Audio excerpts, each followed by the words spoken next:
Alors bienvenue à ce dernier atelier de la bulle Créa. Alors sur la thématique qui n'est pas forcément connue, donc sur l'échec entrepreneurial. Donc en 2016, une série d'impayés, enfin 2 impayés, dont un vraiment pas prévu, donc licenciement économique, hein, ce qui coûte extrêmement cher à une petite entreprise. Et puis début 2018, soucis personnels. Si je dois mettre un mot sur cette année-là, et sur ces mois qui ont précédé et sur ce mois de mai 2018, c'est angoisse. Voilà. Donc parce qu'on est face à des choses qu'on ne maîtrise plus. On est en haut d'un immeuble, on fait un pas en avant et on espère que le parachute va s'ouvrir. Là, on passe au tribunal, ce qui est quand même pas perçu comme très juste. Mais ce tribunal est ultra bienveillant avec les chefs d'entreprise, donc je vous le dis. Et tout de suite, moi, je me suis retournée vers des associations. Pour moi, c'était Second Souffle.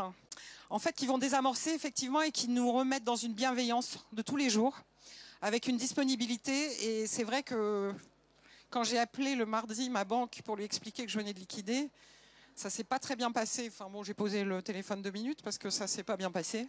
Et j'ai des dettes perso. Donc on m'a annoncé qu'on allait me saisir, etc. Enfin bon, voilà. Donc, mais c'est vrai qu'en fait, j'ai pu en parler avec des gens qui sont passés par là. Et qui ont, j'ai pu continuer à dormir en fait, parce qu'ils m'ont dit on va t'aider. Enfin voilà, c'est, en fait, on a besoin de ça, enfin pour pouvoir redémarrer. Et le fait d'être accompagné permet d'amplifier ce redémarrage, c'est clair. Voilà. Merci beaucoup Laure, merci à elle. Ah bah c'est très bien. Du coup, alors Dimitri, alors qu'est-ce qu'on y trouve chez Second Souffle, du collectif, de l'individuel? Comment vous intervenez en fait? Rebondir, c'est un sport de haut niveau qui s'aborde avec méthode.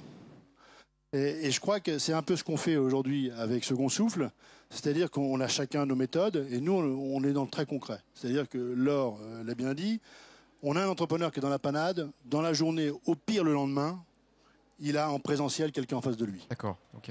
On reçoit de suite l'entrepreneur, on regarde ses capacités, ses compétences clés, ce qu'il est capable de faire, ce qu'il a envie de faire. Est-ce qu'il a envie de retourner dans l'entrepreneuriat? Est-ce qu'il a envie, parce qu'il a un besoin immédiat de se générer du revenu, de se retourner vers le salariat? Mais c'est un travail qui est commun. Et c'est souvent aussi un travail d'équipe. Donc, merci à vous. Alors moi, je voulais juste dire en conclusion, pardon, entreprendre, c'est grandir de ses réussites et de ses échecs. Bravo, merci, ouais, tout est dit sur la seule phrase. Merci.